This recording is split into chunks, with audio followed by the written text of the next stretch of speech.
네, 공과 두 번째 시간입니다. 십자가와 부활, 승천에 대해서 우리 아이들과 나눠주시면 됩니다. 첫 번째 페이지를 보시면 이별 공식이라고 나오죠. 우리가 살다 보면 우리 어린 친구들도 마찬가지인데 누군가랑 헤어져 본 경험이 있을 거예요.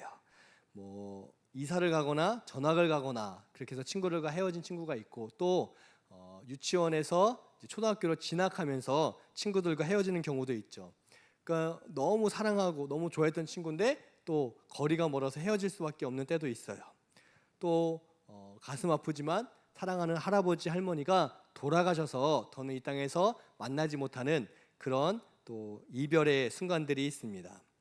이렇게 이별할 때 이별의 공통된 특징들이 있어요. 그 이별 공식이라고 여기서는 표시를 하는데, 첫 번째 헤어짐은 슬프다. 두 번째 헤어짐은 끝이고, 헤어질 땐 꼭 비가 온다. 헤어지길 빌어주지만 실제로 날 두고 떠나는 사람이 원망스럽다.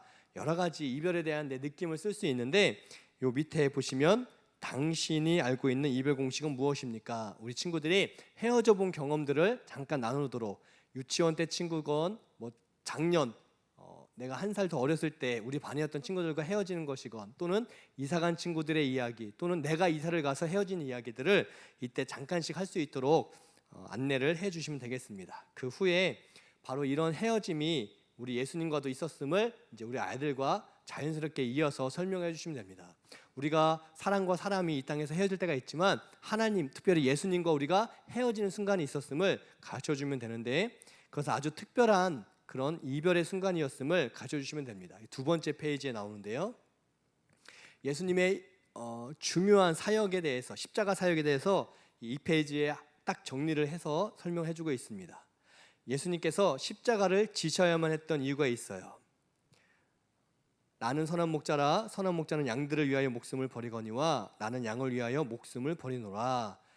바로 양을 위하여 목숨을 버린다. 예수님이 십자가를 지신 건 우리를 위해서, 우리를 구원하시기 위해서. 여기 나오는 요한복음 10장, 또 베드로전서 3장, 마가복음 15장 등등 한 절 한 절 우리 아이들이 읽을 수 있도록 한 명씩 한 명씩 돌아가면서 읽을 수 있도록 설명해 주시고 인도해 주시고, 조금씩 코멘트할 부분들이 있다면 또 코멘트해 주시면 되겠습니다. 그리고 베드로전 3장 18절, 십자가 지셨던 이유, 그리스도께서도 단번에 죄를 위하여 죽으사 의인으로서 불의한 자를 대신하셨다. 의인이셨던 우리 예수님이 불의한 우리, 의롭지 않은 우리를 대신하여 죽으셨다. 그러기 위해서 예수님이 십자가를 지신 거예요. 양을 위해서, 불의한 자를 대신해 주시기 위해서.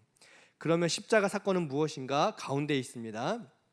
마가복음 15장에 있는데요, 37절, 예수께서 큰 소리를 지르시고 숨지시니라. 예수님이 십자가 위에서 정말 돌아가셨습니다. 고난당하셔서 정말 죽으셨어요. 죄인이 아니셨지만 우리의 죄를 대신해서 죄인이 되어 돌아가셨음을 이 십자가 사건을 통해서 알 수가 있습니다. 그걸로 끝나지 않아요. 부활 사건이 있습니다. 마가복음 16장에 있는데 6절, 청년이 이르되 놀라지 말라. 너희가 십자가에 못 박히신 나사렛 예수를 찾는구나. 그가 살아나셨고 여기 계시지 아니하니라. 보라, 그를 두었던 곳이니라.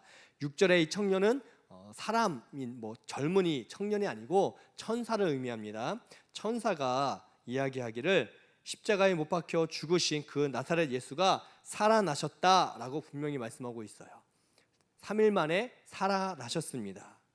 그리고 승천하셨다. 8절, 사도행전 1장 8절, 오직 성령이 너희에게 임하시면 너희가 권능을 받고 예루살렘과 온 유대와 사마리아와 땅끝까지 이르러 내 증인이 되리라 하시니라.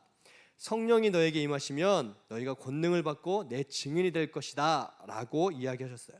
그러니까 이 특별한 이별, 예수님이 우리와 이별을 하셨는데 이 이별에 대한 이야기를 이제 3페이지에서 살펴주시면 되는데, 중요한 건 여기 내용이 십자가의 내용이라는 거예요. 십자가를 지셨던 이유가 있었고, 또 십자가에서 정말 돌아가셨고, 그렇지만 부활하시고 또 승천하셨다라고 기록되어 있습니다.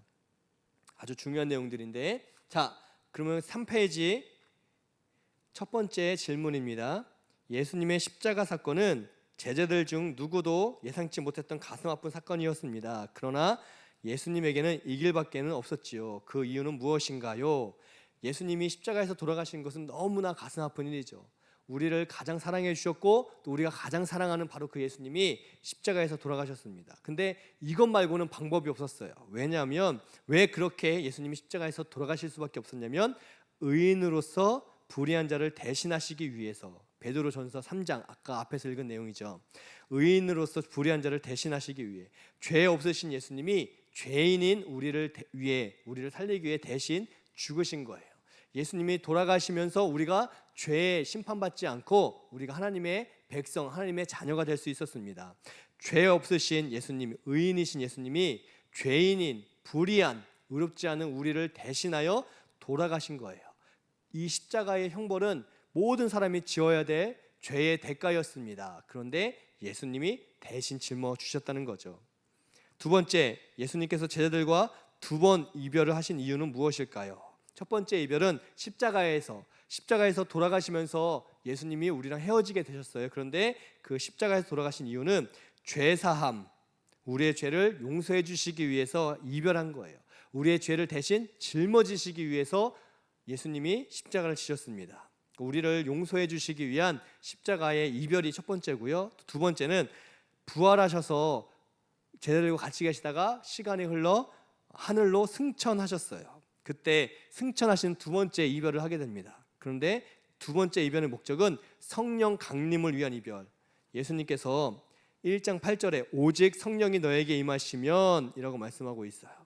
예수님이 하늘로 올라가시면서 성령을 보내주셔서 성령이 우리에게 임하시게 되는 거죠. 그래서 성령 강림, 성령이 이 땅에 우리에게 오시는 그것을 위해서 예수님이 두 번째 이별을 하셨습니다. 세 번째 질문, 예수님은 제자들과 두 번째 이별을 하시면서 두 가지 약속을 하십니다. 그것은 무엇인가요? 예수님께서 사도행전 1장 8절 11절 앞에 있죠.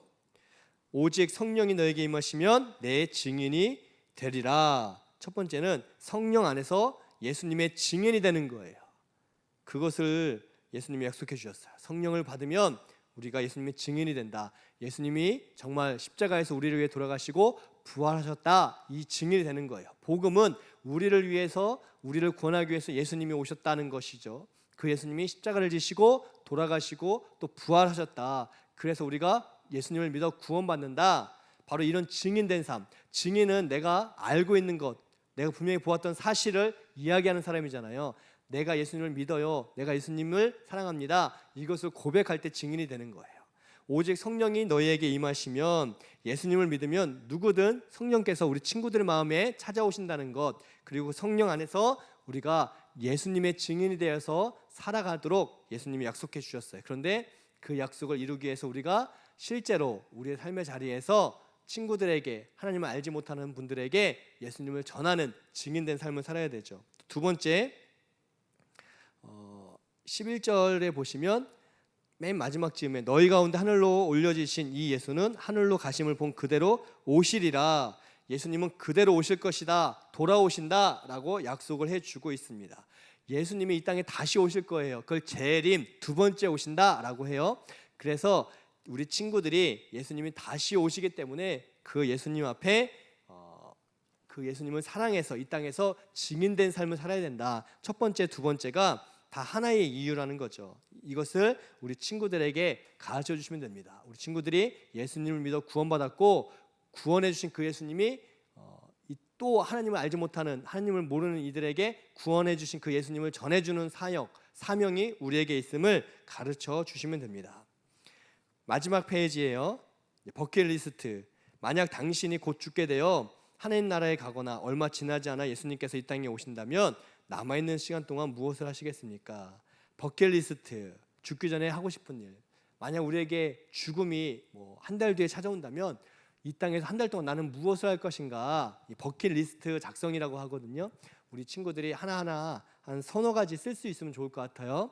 그러면 부모님과 여행 가고 싶다 이렇게 쓰는 친구도 있고, 사실 예수님과 관련되지 않고 다른 거 쓰는 친구들이 더 많을 수도 있어요. 그런데 괜찮습니다. 다양한 의견을 일단 보신 다음에 그 후에 한번 다 한 가지씩만 이야기하라고 하고, 이 밑에 빨간 줄을 보시면 당신은 다시 오실 예수님을 맞이할 준비가 되어 있으니까, 그렇다면 예수님, 우리가 죽는다는 것은 그냥 끝, 죽어서 끝이 아니라 예수님을 만나는 건데, 그 예수님 앞에 우리가 어떻게 살았는지 예수님이 물어본다면 우리가 마지막 한 달 우리가 어떻게 살아야 했는지를 설명할 때, 만약 예수님과 상관없는 어떤 내 개인의 행복과 기쁨을 따르는 삶이었다면 예수님께 부끄러울 수 있을 것 같아요. 그래서 우리 친구들이 다시 한번 이때 예수님을 기억하면서 내가 한 달 동안 증인으로서 어떻게 살아야 될지 증인된 버킷리스트를 작성하면 좋을 것 같습니다.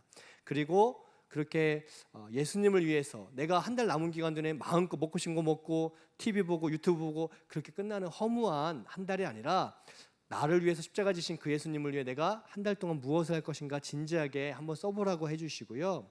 그리고 다 끝나면 바로 그것을 지금부터 하자. 죽음이 한 달 뒤에 온다, 두 달 뒤에 온다, 그것을 알고 하는 게 아니라 믿음으로 지금부터 예수님을 내가 자랑하고 고백하고, 또 교회에 가서 예수님 하나님께 예배드리고 이런 것들을 기뻐하는 어떤 친구들이 작성한 예수님과 관련된 버킷리스트를 가지고 칭찬해 주시면서, 그것을 먼 미래에 하는 게 아니라 바로 지금부터 하자.